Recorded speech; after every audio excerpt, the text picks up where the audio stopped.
Hey guys, for those who don't know me, my name is מאשריאל. I am a displaced man living in exile who has been living under the curse of my father's house and my fathers before them, and at the same time I'm also a fulfillment, as are many, of the prophecy and the fulfillment of us awaking among the nations in our exile, calling on his name and returning to the sign between our father Liehua and his son Yisrael, which is his day of rest, his Sabbath. And in the ancient Hebrew, I'd offer that that would sound something like this: Shabbath. And on that note, I'll get into why I'm making this video, which is someone asked me the question, why do you care about Hebrew, or what is your interest? The spirit of the question, I think, was ultimately, what is your spirit or attachment to Hebrew, and why Hebrew? All right, so I grew up in exile in a family that was under the curse, and a house that called themselves Judeo-Christian. What that meant to me as a young man growing up was, I thought it meant that we believed in what was commonly referred to as the Old and the New Testament. I thought we believed in both. Then, as I became a young man, a teenager, and I started to go through the school system and have just more learning, and I came into the realization, or the understanding, that Sunday was not the first day of the week. And this actually shocked me, because I just always thought of Sunday as day one. I thought, I always thought of Sunday as day 7 and Monday as day 1. Sorry, for me it was like the end of the weekend, new week, Monday's the first day, you go to school, and then after you do all this work, you get the weekend off. And I'd never understood why we had 2 days off from work instead of 1, as it was in the Bible. But I was under the belief that we were keeping the Sabbath, or honoring the Sabbath. We weren't typically doing work other than just washing the dishes after a meal. We would go out to dinner, and we would spend money on Sundays, absolutely. So as a teenager, when I came into this realization that Sunday was not the Sabbath, but it was the first day of the week, that definitely shook my paradigm. I went through what I would call like a miniature revival. I really had made a decision to give my life, so to speak, to give my life to the Father, and to ask to receive the Word, to ask to receive the Son, so to speak, and the Holy Spirit, the Spirit of truth. So I was 14 when that happened. I had no structure, nowhere to go, nothing to build it on, because everything I thought was the New Testament, and there wasn't necessarily a clear structure. A lot of the New Testament is commentary, where there's a clear code that's communicated in the Torah. So I had this little revival where I was really hungry. I was reading a lot, and then I got married. And I got married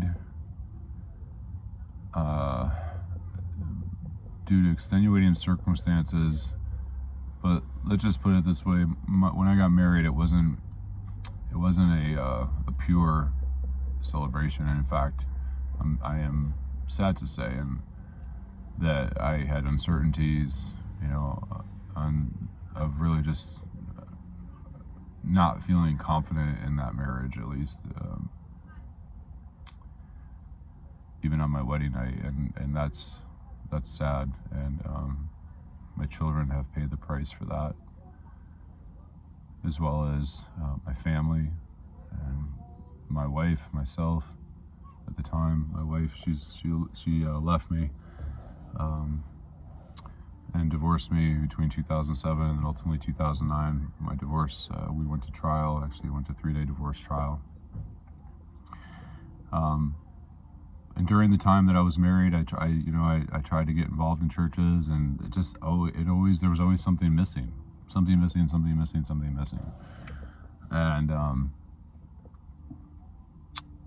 there's so much that's unfolded and happened. I'll just try to keep it short.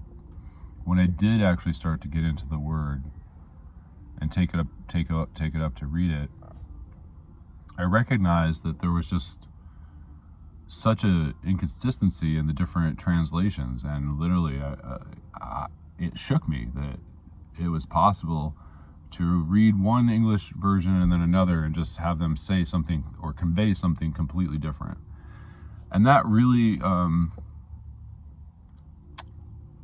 gave me a huge sense of uncertainty and a lack of trust and confidence in that what I was reading was actually what my Father had intended for me, that I could trust it.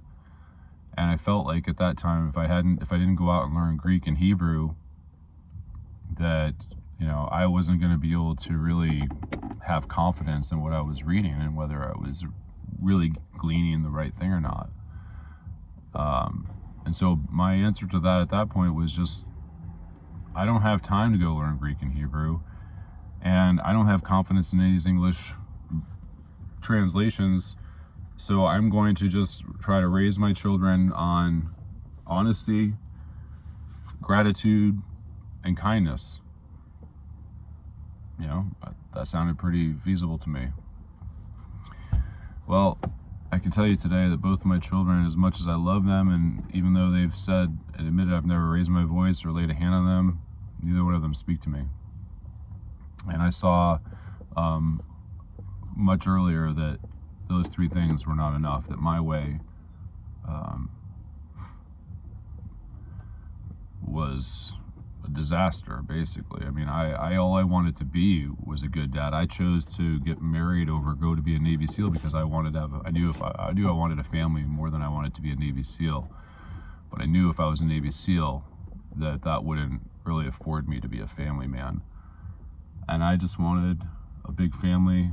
I used to come home, do a happy dance for my kids, my children. Kids is a baby goat. They're not baby goats, they're children. And through a series of events, I found myself, in a life where, I still had a core value of things that were represented in the commands, but I was lawless. I was living my own way. I was, I was involved in drunkenness, and I wouldn't say, I didn't ever want it to be casual sex, but yeah, there were times I was involved in casual, sex that ultimately was casual because it didn't last. But I just had no confidence in these English translations. And so when I did actually receive the call to reach, that I had what I needed, so to speak, but for His Word, in my heart, I knew that was to go and to read the Torah or the Bible, and that's what I did. And I want to add a caveat here, because there's also something else that's happening out there, and that is a lot of striking of the brother, condemnation, a lot of words. I've even heard the word fool being thrown around, or idiot, and we're warned against this. And it's not just our brother that we're warned against doing it to. We are warned against condemnation. We're warned against condemnation. What happens when someone comes into the Word? They start at the beginning if they're smart, and they start reading it. And then what do? If we love him, we want to honor him, so we want to keep his commands, so we try to do it, and we try to start doing these things, like we let our beards grow, and it says don't mar the boundaries of your beards. It also tells us not to cut the boundaries of our fields. Why does he have this consistent pattern in his teaching for us?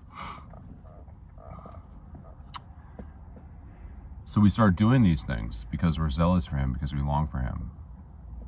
But then by the time we get to the prophets, if we get there, we start to learn that his covenant has certain conditions, certain terms and conditions.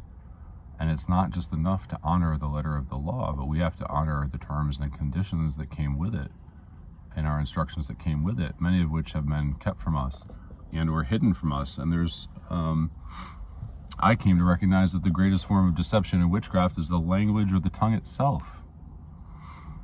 In 2017, I made a commitment to myself to eliminate all falsehood. This is before my teshuvah, before I repented, before I came back to him. I just didn't want to be false. I just wanted truth. I didn't want to speak. I didn't want to lie from my mouth. I didn't want my face expressions to lie. I didn't want to manipulate people with inflection or body language. I just wanted to be true and not false. And so when I was called back to Torah, and I started to do it and do the things that he asked and to refrain from the things that he asked us to refrain from, my life started to peel away like an onion. And it starts, friends, family, lover, partner, children, colleagues, work. It all was stripped away and or shedded itself. But I still had the task of eating his word and consuming his word. And I still had the lack of confidence in these English translations. So as I started to read them, I started to rebuild a foundation. And then one night I woke up in the middle of the night, around 2 o'clock in the morning, and there was a video, and it was a man presenting what he called the Paleo Hebrew. And as he presented it, it were these symbols that represented the actual Hebrew characters that were older than what's currently in use, called the Chaldean fire script. And I heard him talking about how each of these letter or characters was a picture of something, and that picture was a symbol, and it had meaning, that each of these characters has a name. Each of these letters, like in English, it's just A, it's just B, it's just C. But in Hebrew, it's Elaf, it's Bith, it's Gamal, it's Daleth, it's Chae, it's Woe, it's Sadi, or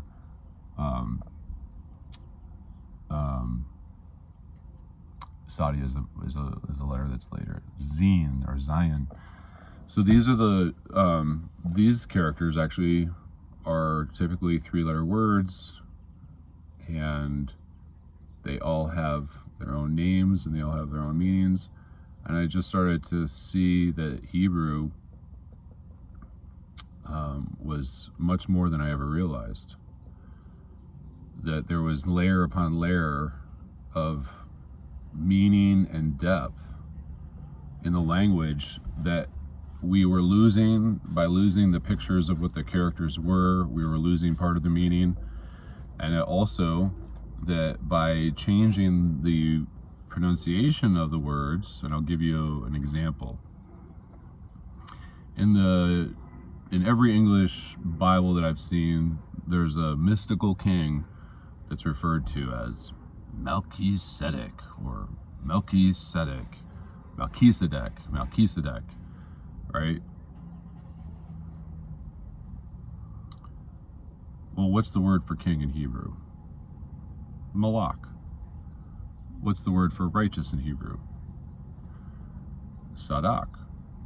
A righteous one is Sadiq. So what is his name? Malach Sadiq. Righteous king. Not this Melchizedek bullshit, confusion of the tongue, babble. So when you go and you do that to a word, the people that are now hearing that word, they don't recognize what they're actually hearing. They don't actually recognize the word that's being spoken because it's been distorted. And what's distorted speech? Babel, which is where we get the name Babylon, which is the kingdom of distorted speech and confusion, which is the kingdom that we're in. So, for me, why Hebrew? It was because I desired more of my Father. And I recognized that He formed all things by the words of His mouth, by the words that He spoke. And I wanted to know my daddy's name. And I wanted to know my daddy's tongue, language. I want everything I can get of my daddy. I want to know him as intimately as possible, and that's why I became Nazir. Because of my desire to be set apart for him, my desire to know him, my desire to please him and to honor him. That's why I became Nazir. And I only became Nazir after a prayerful petition, and he answered me. I was not going to be presumptuous enough to take on becoming a Nazir when I knew that if I broke my vow, I would not be able to have any remedy because we don't have a temple, and ritualistically, I wouldn't be able to honor his word. So therefore, I knew it would be presumptuous to take it on myself and to do that. And so I prayed, and I petitioned him, and I waited until he answered me. And when he answered me very clearly, so clearly that I couldn't mistake it. And I'll share it with you. I literally was reaching into the refrigerator for grape juice, kedem, which literally in Hebrew means as blood. Kaf, daleth, meme, kadam, as blood. Why is it called as blood? Because it looks like blood, grape juice. And he said, in my spirit, you're not to have anything from the grape. In my spirit, I knew what Daddy meant when he said that. And so when I went to what I thought was my first Passover, I actually was hiding the fact that I wasn't eating or partaking of the drink of the cup because I was a Nazir, and I didn't think that they were going to accept that I was Nazir. And then I went home and in prayer and reflection realized that I was not honoring my covenant and my purpose to be true. And so when I told the rabbi, I said, I've been pouring out my blessings, not drinking them, and I realized I could have just shared them, given them to somebody else to share. And I asked to speak, and he gave me the blessing to speak, to the table. And he said, you're my family, and I haven't been honest. I came here and was hiding the fact that I wasn't drinking the blessing of the cup, and I didn't know what to do, but I'm Nazir to Liehua, and I'm not supposed to have wine. The amazing thing about that situation, guys, is that this rabbi, so to speak, and we're told not to call another man a rabbi, this rabbi, our master anyway, Yahusha, however you want to say his name, Yeshua, the Lamb, Jesus.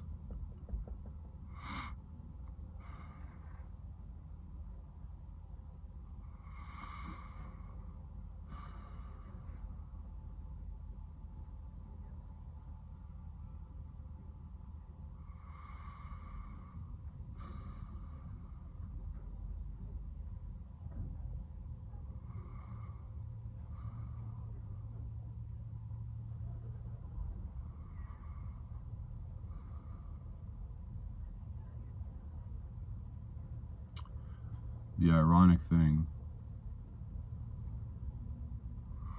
is that rabbi, whose uncle is a celebrity rabbi, he had the sense when I made the vow public to add the caveat when I said that my vow was until death or until Mashiach was fully revealed. he said to me, or until you revoke it, which is a Jewish tradition. What he didn't tell me was that the Torah actually instructs us to partake of the cup blessing if we were to be observing the feast, regardless of vows. That means even the Nizir takes from the cup, the blessing of the cup on the Pesach when he's in Jerusalem. Now, there's a lot of things I can go really deep in on the language, but for the purpose of this conversation, I will share what many know is written in the book of Revelation, that the devil has deceived, or the dragon has deceived the whole world. That means all of us. It doesn't exclude the elect. It says the whole world. Now, some people would want to say, well, we're not of the world. Okay.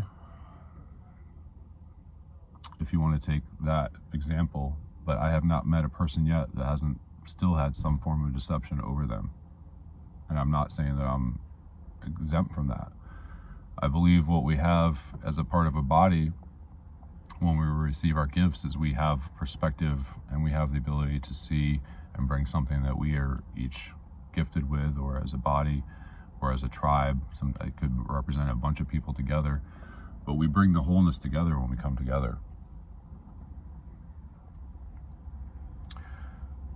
And going back to what's happening out there, you know, a lot of people haven't made it to even to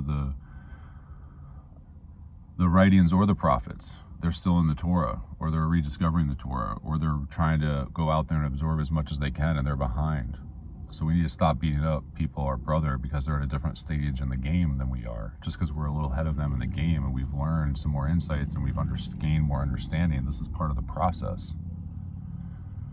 As we consume more of his word, that word becomes part of us. So we can't be beating up and striking the stone of our younger brothers and sisters because they haven't had the same time, or they haven't had the same gifts from the Spirit. It's our job to go out and give it to them. Now, if they reject that, it doesn't mean we call them idiot or fool. How do we show them that we've got something that they don't have? Everybody's great. Anybody can condemn. Anybody can condemn. The Father says even the enemy loves the one that's kind to him. The way that we show him who we really are is we have to be the one who's willing to love even the enemy, even the brother that betrays. Joseph only had one brother that didn't betray him, and that was the brother that wasn't born. Ben-Onai is how his mother named him, Ben-Onai. And his father named him Ban-Imim. How many of you guys striking your brother know who Ben-Onai is and why that name is mentioned one time in the Bible? Who is Ben-Onai?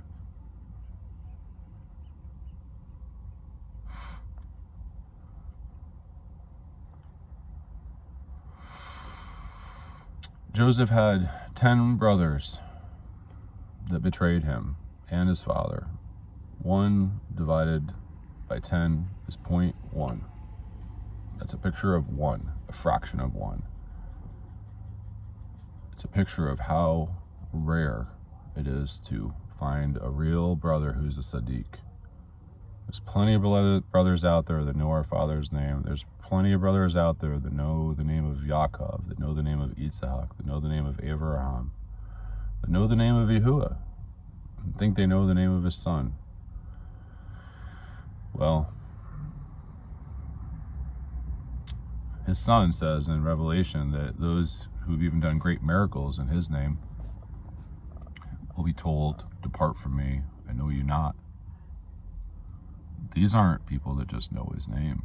These are 2 people that are doing wonders and signs in his name. I don't really see people even doing things of that magnitude, but imagine if they were, or they start to, and they could still be told, "Depart from me, I know you not." That's frightening. That's really frightening. And yet, it's what I see everywhere. Apostasy, presumptuousness, accepting a false version of the real thing, accepting a counterfeit, which is exactly what we've done with our language when we accept the word Jew. When you're Yahudim, Yahudah, his name there, Yah, at the beginning, and Yah begins and ends in YH. Yahudah is the only name out of the 12 that he graced his name, other than his secret name, Ashar, straight, prince, joy. Ehaya, Ashar, Ehaya, I am that straight that I am. Not I am that I am. That's Enai. So when we get into the language, we'll find that the Babylon we live in is a twisted perversion of confusion of the tongue, and a twisted tongue, but it's truthful in many senses, just that people don't recognize the twisting of the language. In God we trust. Right on the dollar bill. Is a bill an asset or a liability? Why is it in Isaiah 65:11 that they remove the proper names God and Manai, or money, and replace them with fortune and destiny, or fortune and luck? The meanings of those names are replaced with their proper names and hidden from you, because otherwise you'd recognize that when you say God, you're referring to a Babylonian deity well before the Good of the Saxons, and a Manai well before any of those other nations that people want to say, oh, that comes from English, from good or these other things. No, it comes right from Hebrew. They know what they're saying. In fortune we trust. In fortune we trust.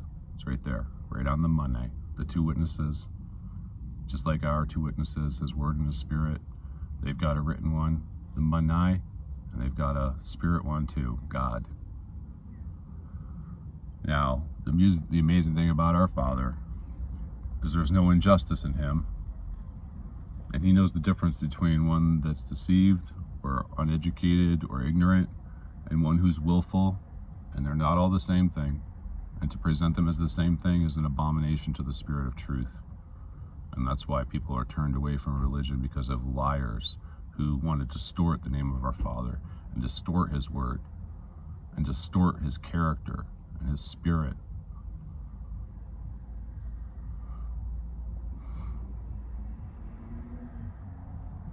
So why Hebrew for me? First of all, I don't preach Hebrew. I don't preach Paleo Hebrew. And I generally try not to preach in general, but to point to his word. And to share his word is called prophetic. And I don't call myself a prophet, because the way we think of a prophet is when he reveals something to a man or to a woman, and they have a special message and they go deliver that. What I'm sharing is not a new message. It's a message that's already been brought to us and delivered over and over and over. But we are called a stubborn, stiff-necked people, willful and rebellious.